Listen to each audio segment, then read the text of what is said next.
In this video, we are going to start actually implementing the last set of components we need for the client side to work, and that is the game board. We're going to do this in 3 stages. The first stage is we are going to stub out the required components, the component hierarchy for putting the game board together. Then we're going to implement the components one by one, and then we are going to style them.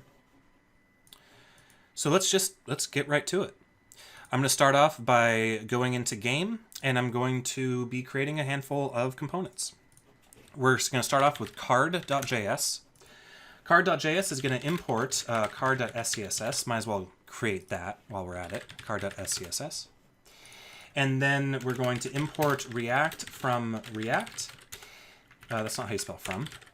Then I'm going to export default function card.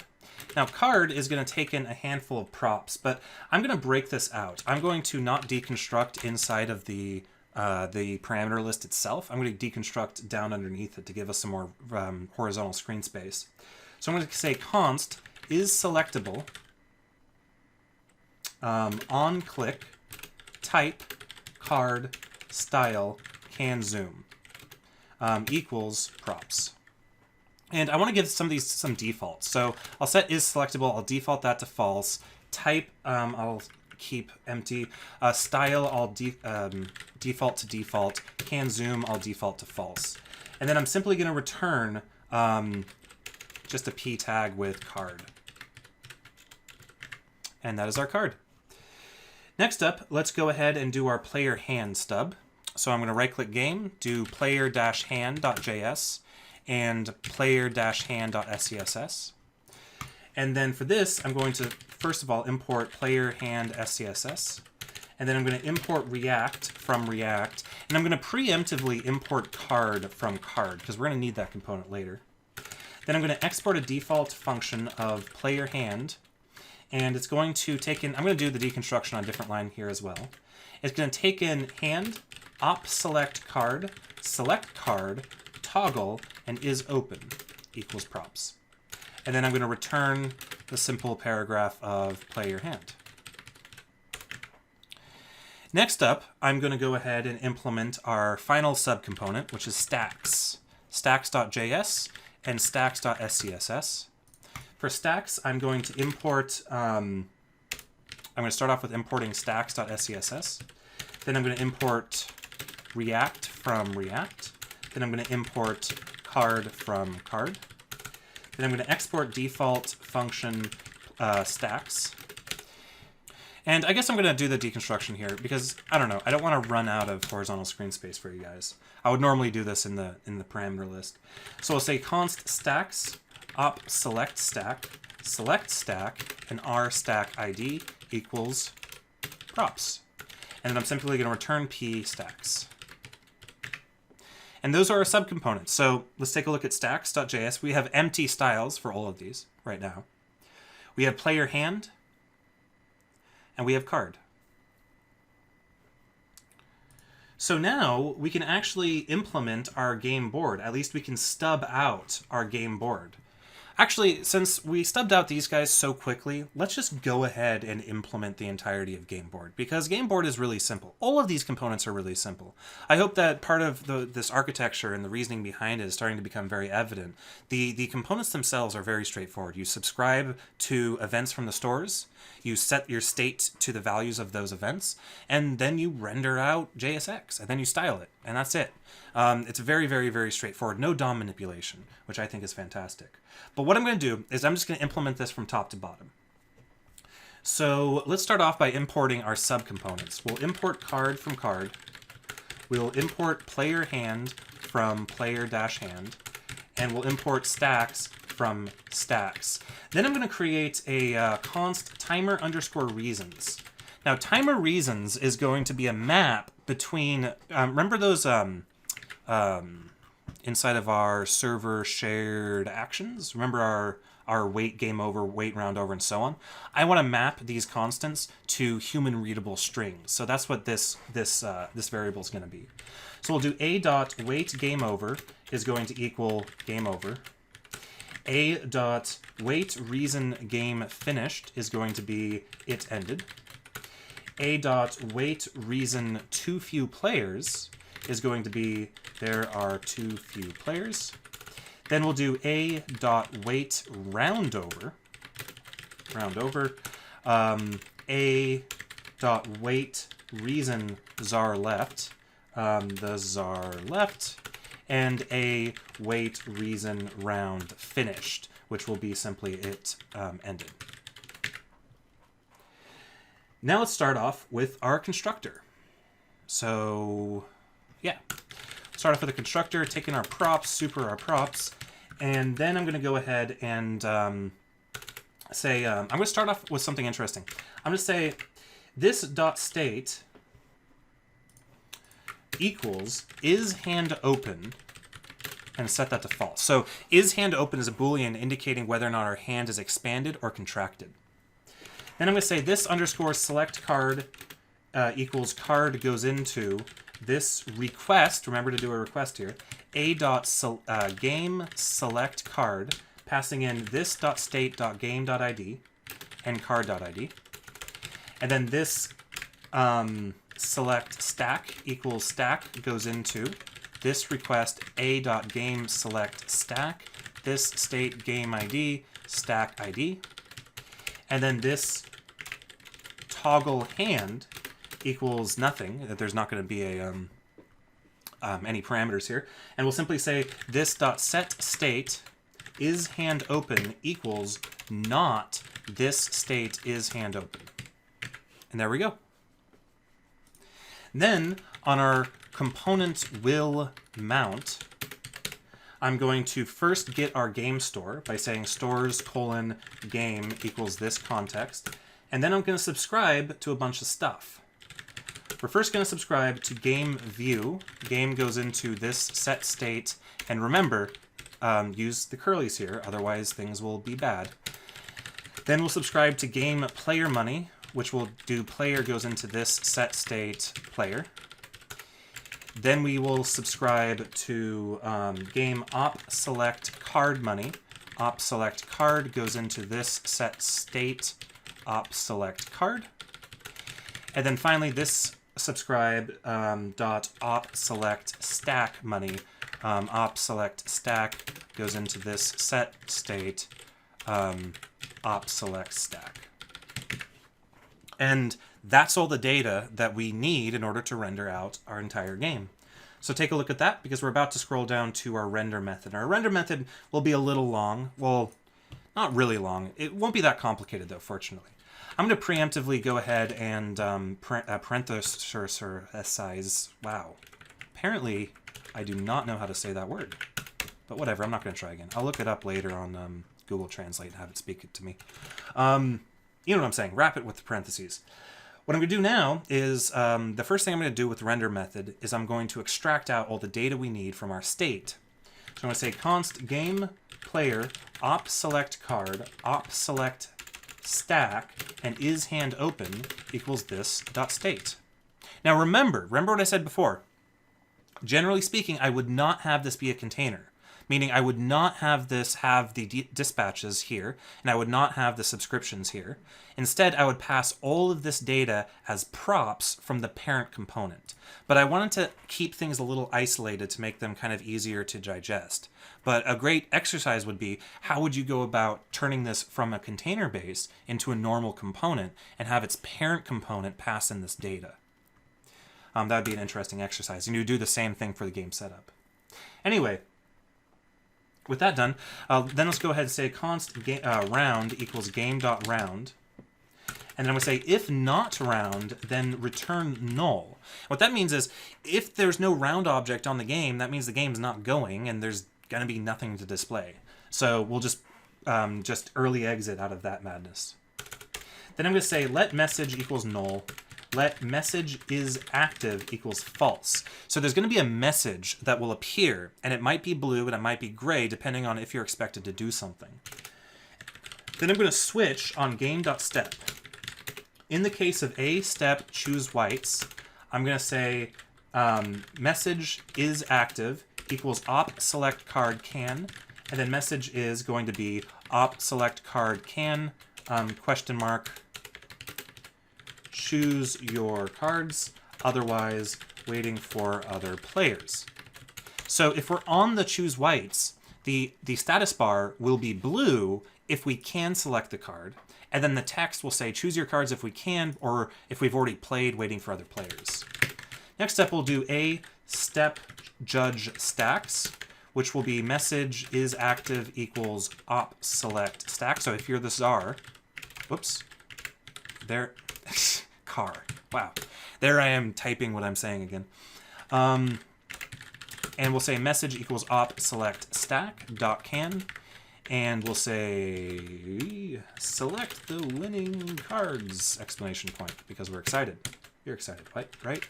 I'm excited.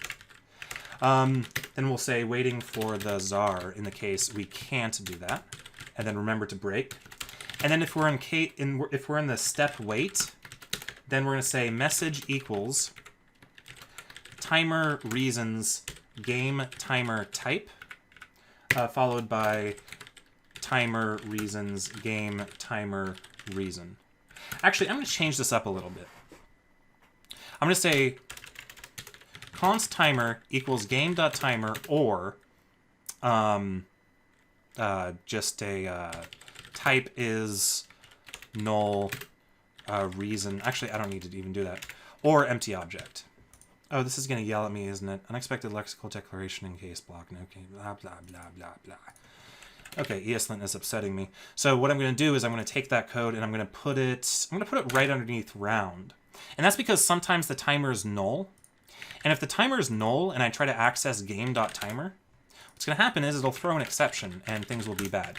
So in the case that we're in step wait and the timer is null, I don't want to kill all the clients. Now, it is true that if we're in the wait step and the timer is null, that means there's a bug somewhere in the server code, but I don't want to trash all the clients in that particular case. So I want to make sure that at the very least we get an empty object for the timer if it doesn't exist.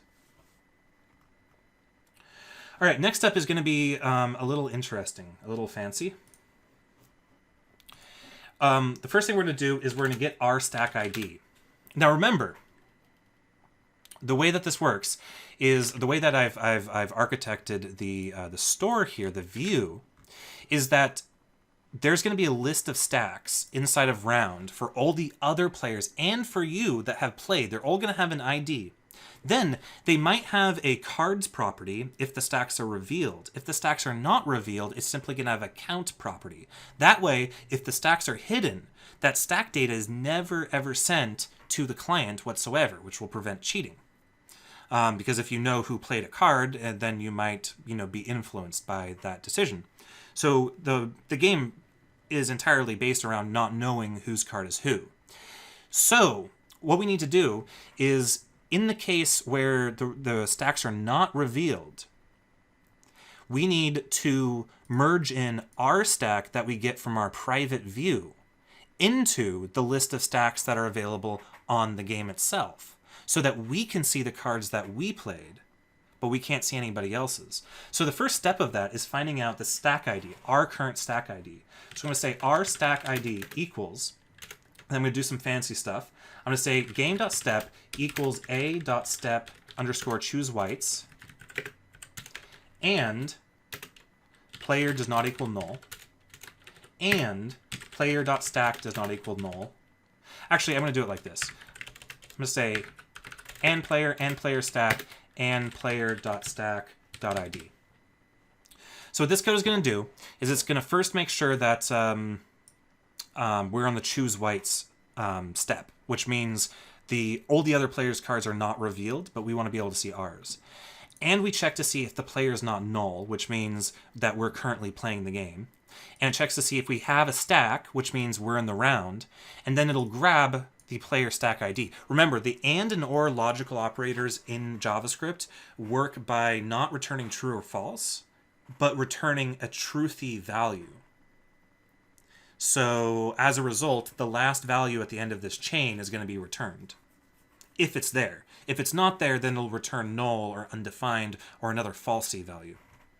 If you don't know much about truthy and falsy values with JavaScript, I highly recommend checking it out because they can cause a lot of bugs if you're not aware of what you're doing. All right, so now that we have our stack ID, I'm going to create a stacks. which is going to take the stacks from the game itself, from the game round itself, and then it's going to merge in our stack if we have a stack ID. So I'm going to say stacks equals our stack ID, question mark, round, this is going to be pretty fancy, round stacks map, S goes into SID equals our stack ID, question mark, player.stack colon S colon round stack. So what does this do? This says if we have a stack ID, then we're going to loop over all of the stacks that were returned by the round, but we're going to sneakily replace our stack ID in place, or our actual stack, in place of our stack that's known to everyone. We're going to replace it with our stack that has additional information, such as what cards we played. And this way, we will be able to see our cards, but we won't be able to see anybody else's. And it'll appear in the correct location on the game board. And with that, the last thing to do is actually implement the markup. And there's surprisingly not a whole lot to do here because we've stubbed out subcomponents. So div class name, we'll start off with the black card, which is going to be at the top of the board, which will have a card with the type of black and a card of round.black card. And then a div with the class name of game-status, followed by message is active, question mark is active, colon nothing. And this is where the status message is going to appear. And so it's going to have an is active flag if it's active, depending on what this switch statement said. Then underneath that div, I'm going to open up our stacks. In our stacks, we're going to send in our stacks. We're going to send in our stack ID. We're going to send in op select stack. And we're going to send in select stack equals this dot select stack. Then we're going to do our player hand component, which will pass in op select card equals op select card. We're going to pass in select card, which is going to be our callback for selecting a card, which is going to dispatch that action to the server. Then we're going to pass in our hand, which is obviously all the cards we have in our hand. Then we're going to pass in toggle, which will simply be this toggle hand. And then we're going to pass in is open, which is going to be set to is hand open. All right. I'm going to scroll through this component one last time. Then I'm going to throw in test data into here to make it have that component appear on the board. And we're going to validate and verify that our markup is being generated. So let's go ahead and scroll down. We have our timer reasons. We have our awesome constructor. We have our component will mount, which subscribes to all that awesome stuff. We have our render method, which does a bit of pre-processing to get the variables to be nice and neat. And then we finally have our render. So now let's go ahead and put in some fake data into our round. So for our round, we're going to have a black card, which is going to have an ID. Let's give it an ID of 1. What else? A name, or sorry, not a name. What am I thinking? A text of does something do something? I don't know. Something like that. A set of, let's say 1 ED, and a white card count of 1. We'll also have an array of stacks, and the stacks will all have an ID. Let's do ID of 1, and then let's do a count of 3, an ID of 2, a count of 1, ID of 3, a count of 2. Actually, let's make this a 3 card select. Then let's go ahead and create our own stack. Our own stack is going to have an ID. Let's say we are 2, but instead of having a count, it's going to have a list of cards. And the cards are going to have a ID. Let's do an ID of 2, a text of card 1, and a set of 1 ED. And let's go ahead and copy and paste this a bunch of times. So 3, 4, 5, 6, 7, 8, 9, 10. So we'll have 10 cards. And we'll also do that. Whoops, we want 11 here. And there we go. The last thing we want to do is come up here and say a step choose whites. And with that, we're ready to go implement our subcomponents. And we'll see you guys there.